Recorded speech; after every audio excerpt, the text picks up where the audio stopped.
Olá, meu nome é Bruna Bacejo, sou estudante de Educação Física bacharel e hoje eu vou falar sobre o nosso projeto.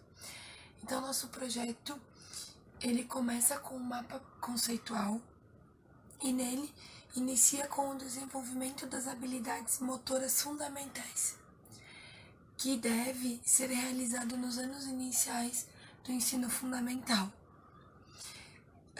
Ele requer a presença de um professor de educação física para que este permita vivências já inclusas no âmbito escolar, promovendo então brincadeiras, jogos, atividades lúdicas capazes de permitir o aluno movimentar. E esses movimentos são os de correr, pular, girar, chutar. Partindo disso, a gente tem a nossa situação problema, que é como o profissional de educação física pode auxiliar no desenvolvimento das habilidades motoras fundamentais nos anos iniciais do ensino fundamental. Então a gente tem a nossa certeza provisória que é, sim, ele pode auxiliar no desenvolvimento das habilidades motoras através de atividades lúdicas, brincadeiras e jogos. Procurando, pesquisando, a gente encontrou dois autores, Winnicott e Freitas, que eles notam que as brincadeiras e o apelo lúdico são de grande importância para o aprendizagem na educação infantil. Eles citam também que as atividades lúdicas, os jogos, as brincadeiras são de aspectos fundamentais no desenvolvimento motor. Eles citam até que com o jogar a criança ela estimula a curiosidade, o aprender a ter confiança, conviver em grupos, a lidar com frustrações e, além disso, aperfeiçoar a concentração e atenção no que está a passar à sua volta. Passando isso, a gente tem as nossas dúvidas temporárias, que é porque alguns professores de educação física trabalham atividades mais restritas e não permitam os alunos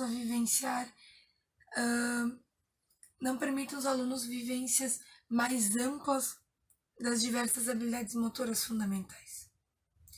Então a gente encontrou que durante a infância as crianças se dedicam muito a essas práticas das habilidades motoras.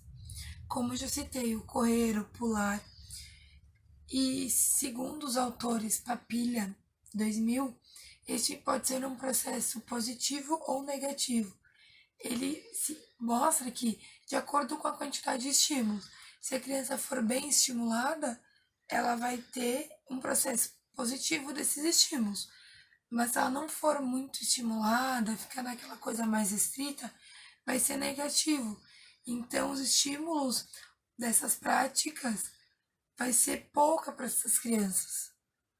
Segundo Haywood, essas experiências adquiridas pelas crianças irão proporcionar futuramente as habilidades específicas ou as complexas, que acabam se inserindo em atividades mais elaboradas, como correr com uma bola, pular com alguma coisa, entre outras que a gente conhece. Olá pessoal, meu nome é Alan Júnior Dallagnol, tenho 22 anos, sou acadêmico do curso de Licenciatura em Educação Física da UFRGS e hoje eu estou aqui para falar com vocês sobre o nosso projeto, na disciplina de projetos de aprendizagem. Então, como abordado anteriormente, nosso projeto tinha a questão principal, que é como um profissional de Educação Física pode auxiliar no desenvolvimento das habilidades motoras fundamentais nos anos iniciais do ensino fundamental. Tendo em vista isso, foram criadas questões secundárias, que hoje eu vou estar abordando um pouco sobre as questões secundárias. A primeira delas é por que essas habilidades motoras fundamentais devem ser trabalhadas nos anos iniciais do ensino fundamental. Então nós trouxemos no nosso trabalho uma referência de Menezes, que em 2014 disse que essas habilidades são importantes para as práticas esportivas e movimentos complexos, e elas são fundamentais que sejam trabalhadas nessa faixa etária porque é onde tem os incrementos das conexões cerebrais das crianças. A nossa segunda questão secundária, ela aborda as habilidades motoras fundamentais que mais devem ser trabalhadas no ensino fundamental. Aqui a gente traz uma citação de Onderbraun, que ele diz que são habilidades locomotoras e habilidades manipulativas. Entre as locomotoras nós temos correr, pular, girar, e entre as manipulativas arremessar, receber, chutar e bloquear. O grupo, em análise, ele acredita que a gente pode acrescentar ainda a habilidade de saltar, rebater e driblar como sendo as principais e as que devem ser trabalhadas nessa faixa etária com as crianças. A gente traz ainda uma terceira questão secundária, que é como deve ocorrer a progressão das habilidades motoras fundamentais. Em artigos lidos, autores afirmam que deve seguir um padrão de estágios, classificar as crianças em estágio inicial, elementar ou maduro. O grupo também acredita isso e acredita que dentro desses estágios devem ser trabalhadas de acordo com aquilo que a criança mais tem necessidade, para que ela possa evoluir dentro desses estágios e possa desempenhar essas habilidades motoras fundamentais, como deve ser dentro da faixa etária. A gente traz ainda uma outra questão secundária, que é o que gera a falta de desenvolvimento dessas habilidades motoras fundamentais. A falta dessas habilidades motoras fundamentais faz com que as crianças elas fiquem atrasadas motoramente dentro do padrão desenvolvido para a idade. Então, se tem duas crianças e uma desenvolve essas habilidades motoras fundamentais e uma não desenvolve, a que não desenvolve ela fica atrasada e ela precisa de mais tempo para desenvolver essas habilidades, enquanto a outra já vai ter essas habilidades desenvolvidas e consegue desenvolver habilidades mais avançadas. Uma outra questão secundária, a gente traz o uso do feedback do professor. No início do nosso trabalho, o grupo acreditava que o feedback ele era fundamental, que ele fosse realizado em todo momento da aprendizagem. Quanto mais feedback, melhor. Em análise de alguns estudos, aqui eu trago Kina, Costa e Diniz em 1995, eles afirmam que o feedback não deve ser realizado a todo momento, ele deve ser realizado só em funções básicas e que a criança não consegue assimilar muitas informações, então deve ser acentuado o ponto principal do erro ou o ponto principal para a aprendizagem da criança. Ele traz ainda se o professor de educação física ele deve utilizar a ludicidade no desenvolvimento das habilidades motoras fundamentais. O lúdico ele traz muitos benefícios para a criança, sendo que alguns dos benefícios que a gente pode citar é a criança se sentir mais segura, a criança se sentir mais confortável dentro da aula e a criança se sentir muito mais atraída pela aula do professor. Então o lúdico sim deve ser utilizado dentro das aulas de educação física, principalmente quando se trabalha habilidades motoras fundamentais. Fechando as questões secundárias, eu trago aqui o contexto e justificativo do nosso trabalho. O nosso trabalho ele foi realizado pois o cenário atual ele apresenta diversas escolas, principalmente de ensino fundamental, que não tem um professor de educação física formado ou qualificado dando aula. Muitas vezes o professor de educação física que está dando aula ou é um estagiário ou é um outro professor de uma outra disciplina que dá essa aula de educação física. Isso traz muitos prejuízos para a criança. Então a gente elencou alguns dos, como foi falado nas questões secundárias, que a falta traz um atraso no desenvolvimento das crianças, e também a gente traz esse tema porque a gente sente que a educação física ela é uma área, uma disciplina que ela está muito desvalorizada no cenário atual. E como todas as disciplinas, ela traz também como justificativa que os prejuízos, como a gente já abordou, e também os benefícios que a presença desse professor pode trazer para as crianças dentro do seu repertório motor. A gente vai trazer alguns conceitos básicos. Dentro do nosso trabalho, o único conceito que pode ser definido como básico e que talvez o pessoal não conheça é o que são habilidades motoras fundamentais. Habilidades motoras fundamentais são habilidades básicas, são atividades que a criança consegue desempenhar, são atividades que ela deve desempenhar desde muito cedo porque servem como base para outras atividades que ela vai desempenhar futuramente. São habilidades que a criança deve desempenhar desde cedo para que ela consiga evoluir dentro do seu repertório motor e que ela consiga ter uma evolução tanto motora quanto cognitiva dentro da faixa etária destinada para essa criança. A gente vai dizer como a metodologia utilizada. Nossa pesquisa ela foi qualitativa, baseada em análise e leitura de artigos, informações, dados, blogs, e feito isso a gente trouxe nossas questões que vão ser as questões que foram elencadas e também o nosso ponto de vista, o nosso parecer dentro do nosso projeto. Essas questões Essa pesquisa foi realizada no meio eletrônico e também no meio físico, com livros, artigos e leitura de blogs, como já foi informado anteriormente. Agora eu vou trazer um pouco sobre a análise e a discussão dos dados. Então, levantadas essas questões secundárias, como a certeza que a gente teve, algumas dúvidas temporárias, o grupo ele buscou referências de pessoas conhecidas dentro da área que falam sobre essas questões que a gente abordou. Feito essa busca, depois de nós termos essas referências, o grupo analisou, se reuniu e conversou para ver, para destinar o nosso trabalho e, além de destinar, para nós fazermos uma síntese e um fechamento desse trabalho. Então, com as referências que a gente teve e com aquilo que a gente vive, a nossa atualidade e o que a gente vê dentro das escolas e o paradigma atual, a gente fez uma ligação do que os autores falam na literatura e do que realmente é vivenciado hoje em dia. Então, feito isso, a gente fez um fechamento do trabalho e uma síntese do trabalho, que a gente vai estar vendo daqui a pouquinho no vídeo apresentado a seguir. Bom dia pessoal, meu nome é Anderson Sutico, eu sou acadêmico do curso de Educação Física e Licenciatura aqui em Bento Gonçalves, no CARV.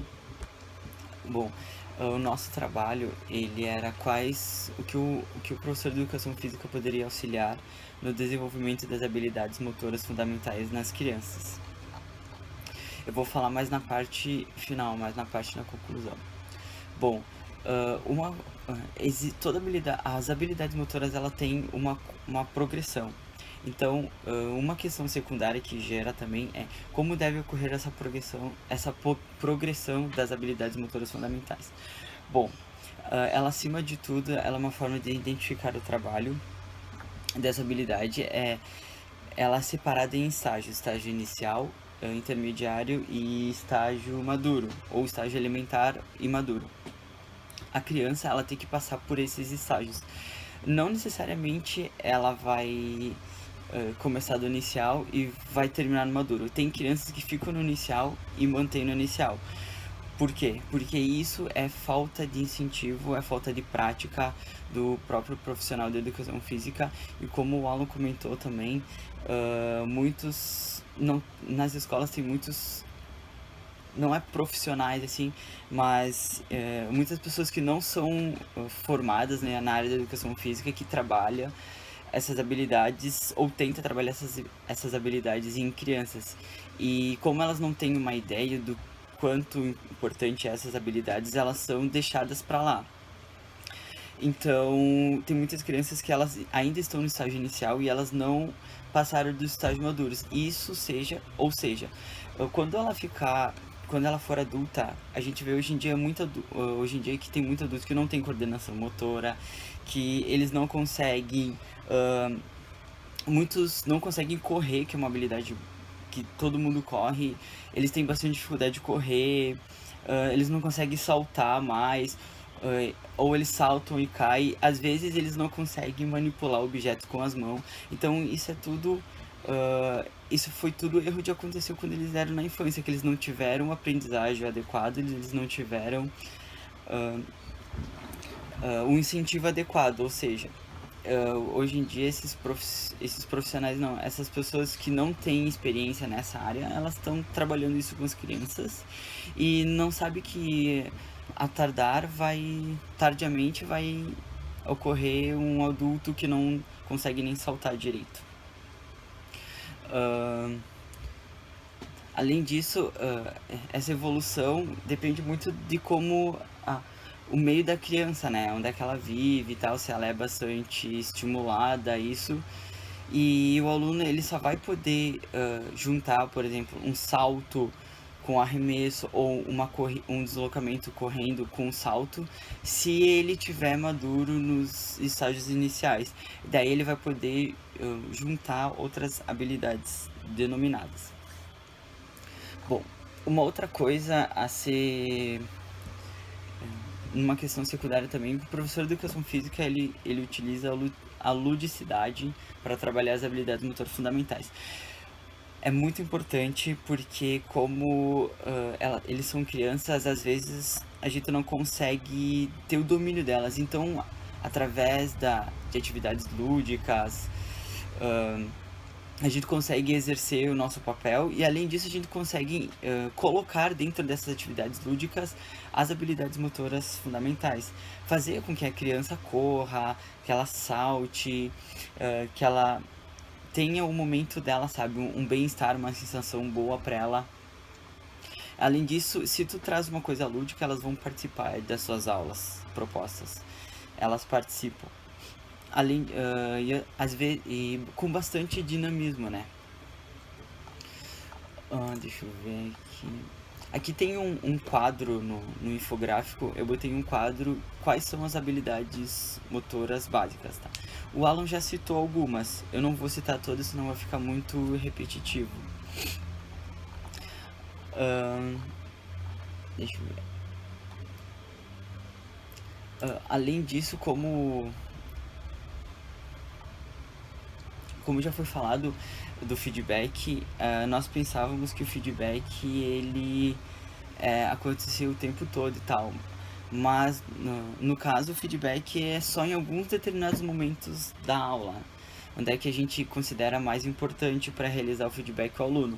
E lembrando que o feedback nunca pode ser negativo, o feedback sempre tem que ser uma coisa incentivadora para criança, né? Nunca um feedback negativo, senão a gente vai traumatizar a criança. A partir desse trabalho, a gente concluiu que que o professor de educação física ele auxilia sim no desenvolvimento das habilidades motoras fundamentais das crianças, além das habilidades do desenvolvimento motor das crianças, principalmente no ensino fundamental, né? Nos anos iniciais. No começo, a gente ficou com um pouquinho de dúvida sobre se o professor me auxiliava. A gente já tinha alguma certeza que a parte lúdica e as brincadeiras e os jogos, eles influenciavam de maneira positiva. Mas cabe a cada professor fazer uma aula atrativa para o aluno. Na parte das nossas incertezas temporárias, as dúvidas, alguns aspectos eles foram bastante esclarecidos, principalmente no que se refere à aplicação dessa habilidade motora, né, fundamental nos anos iniciais. Outra coisa que também a gente que foi, digamos assim, nos pegou de surpresa foi em questão do feedback, né, que eu já falei que o feedback ele é em alguns momentos somente falado, não é o tempo todo. Além disso, essas informações a gente buscou bastante em livros e tal. A gente acredita também que as nossas dúvidas elas foram esclarecidas, e a gente ressalta também que a gente poderia ter encontrado e entrevistado algum professor de educação física para ver se é esse mesmo, se ele aplicar essas habilidades motoras fundamentais no ambiente escolar. E também a gente podia até fazer alguns depoimentos com alguns alunos, né? Mas eles são pequenininhos, não sei se eles iriam saber, mas uma outra possibilidade que poderia ter sido explorada era os benefícios do profissional de educação, os benefícios de ter um profissional de educação física nos anos iniciais e os prejuízos de não ter um profissional. Os prejuízos que a gente já sabe, né? Nos anos iniciais não tem um professor de educação física fixo, né? É sempre uma outra professora que ela trabalha alguma coisa relacionada à educação física, mas não é aquele acompanhamento que um profissional de educação física tem sobre habilidades motoras, desenvolvimento, todas outras questões que só um profissional de educação física saberia. No decorrer do projeto a gente teve bastante dificuldades no quesito que a gente não tinha como se encontrar fisicamente para bolar o projeto melhor, porque a gente não tínhamos tempo. Além disso, nossas conversas e diálogos pela internet não é muito boa, porque nem sempre a gente conseguia se encaixar todo mundo no mesmo horário para conversar. Além de bastante dificuldades em encontrar os materiais, foi bastante dificultoso a gente encontrar referências sobre a ausência desse profissional qualificado nos anos iniciais, porque tem, mas não é divulgado, né?